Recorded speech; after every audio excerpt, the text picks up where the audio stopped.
Okay, fifth grade, find your notes that look like this. We're going to do our video like this today.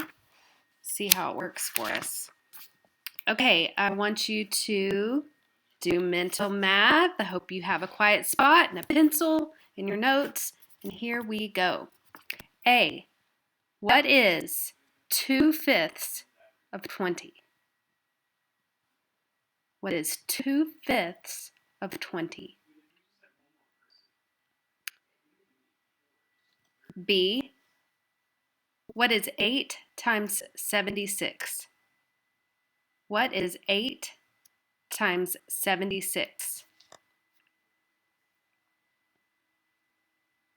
C, what is 10% of $30?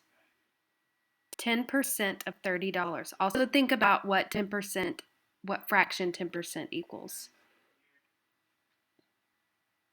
Again, C is what is 10% of $30.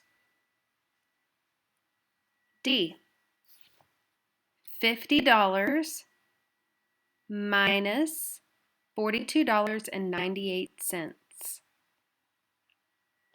What is $50 minus $42.98? If you need more time, you can pause the video to try to get these answers mentally. Try to do them in your head. I know it's easy. You could be writing down the problem, but do the mental work that this takes. E, 5 divided by 100. This is going to be a decimal answer. What is 5 divided by 100? F, what is 1200 divided by 400? What is 1200 divided by 400? Okay, if you need any of those repeated, go back and do it again. And otherwise, here we go for the big guy. What is 9 times 8 plus 3 divided by 3? Take the square root of that, multiply it by 7, add 1. What's the square root of that? Times 4 plus 1 times 4. Okay, I'm going to do it again. What is 9 times 8 plus 1 divided by 3? Take the square root of that number, multiply it by 7, plus 1, take the square root of that number, multiply it by 4, plus 1 times 4. Awesome. Okay, let's see how you did. If you need to go back and have me repeat any, just go back in the video, rewatch, and otherwise we're going to move on and see how you did. Did you get, for A, did you get 8? How about 608? How about $3 for C? D is $7.02. E is 0.05 or 5/100. F, did you get 3? And G is 100. That was a big one. Good work, friends. Hopefully you did even a little better than you did last time now that you're getting back into mental math. And I want you to find on your problem set 121 the notes that look like this. Adding integers. Problem set 121, adding integers.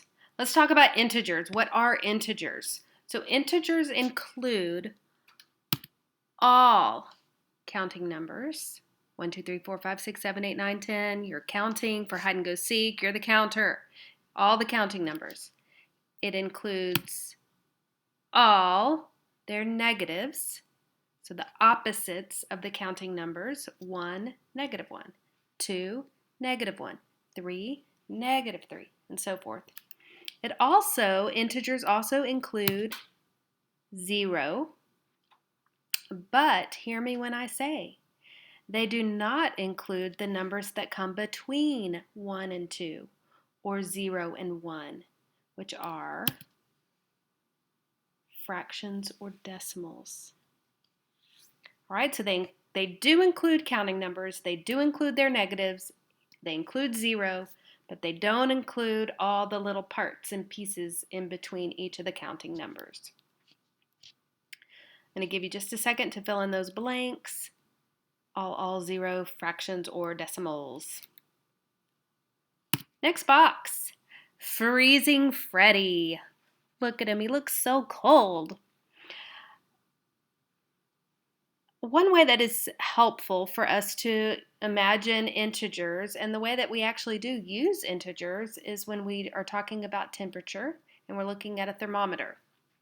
So imagine that poor little Freezing Freddy is out in the 0-degree temperature. Here's our 0-degree line.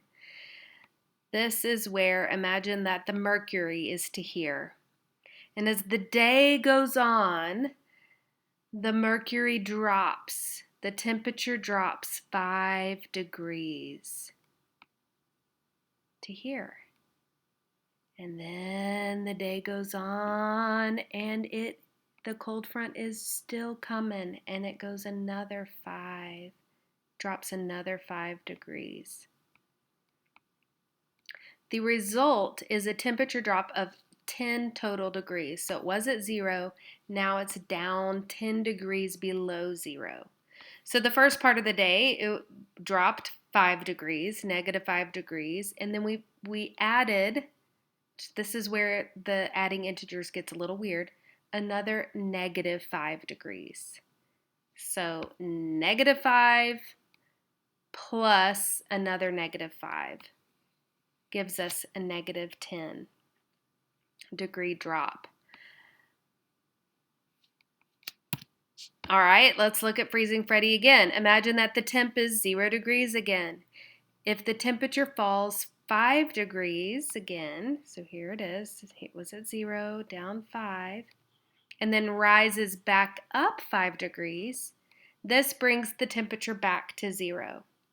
So when we look at our equation down here, we have a -5, that's from 0, it went -5 plus +5. So from 0, we went down the thermometer and then back up the thermometer. And when we add opposites of integers, 1 and -1, our sum is going to be 0. So whether we start with a -5 and end with a +5, or we start with a +5 and end with a -5, when we're adding opposites, our sum will be 0. Poor Freezing Freddy. One more with the thermometer. Imagine that the temperature is 0 degrees. So here's our 0, it moved. If the temp rises 5 degrees, so a little burst of warmth came through, it went up 5 degrees, everybody got excited thinking maybe we'll go back to school, the snow is going to melt. But alas, no, it drops another 10 degrees. So it goes down 5, so now we're back to 0, and then it drops another 5. So a total of 10 degrees. The temperature will fall 5 degrees below 0 because the temperature fell more than it rose. So the way this equation looks is +5 plus, so it went up 5 and then it went down 10. So plus -10. I wish that went away. Okay, another useful way to add integers is by using a number line. This just helps us with since it's not just in the traditional like 8 minus 5, it's the whole sorry, I don't know how to get rid of that. +8, 1, 2, 3, 4, 5, 6, 7, 8, plus -5. So we're going to jump down 5. Let me see if I can move it. 1, 2, 3, 4, 5, Positive 8 plus negative 5 brings us to positive 3. Okay, let's do another one. So if we have, oh man, I wish that was higher. I'm going to fix that. If we have a negative 5 plus a negative 3, we're going to start at the 0. We're going to go negative 5 plus another negative 3. So 3 more down. We're going down the number line because it's a negative number. But we're adding it to our other negative numbers. We had a negative 5 plus another negative 3, which gives us, you're right, a negative 8. Okay, the next two are opposites, so we can just look right at it and know. If you remember what I said about opposites, is that the sum is always, what? Yeah, it's always 0. So this is negative 6 plus positive 6. So let's just go down the number line, negative 6, jump to negative 6. Oh, back up, positive 6. Boom, 0. Oftentimes you'll see integers in their own little parentheses, and I think that's helpful because it separates the positives and the negatives. So here we've got our positive 6 plus our negative 6. And of course, when we start at 0, we go up 6 because that's the positive side, and then we go down 6. That gives us 0 again. All right. So now you guys are going to do these next boxes. You're going to do the practice set, 121. And on this box, I want you to use the number line. Go ahead and use it. And I think you'll see how it's helpful. And then on this box, I want you to do E, F, G, and H without the number line. All right? So go back and look at Freezing Freddy. Go back and look at what we did with the number line and see if you get hung up on these. And hopefully you're going to do just fine. And I will see you at the next Google Meet. See you later.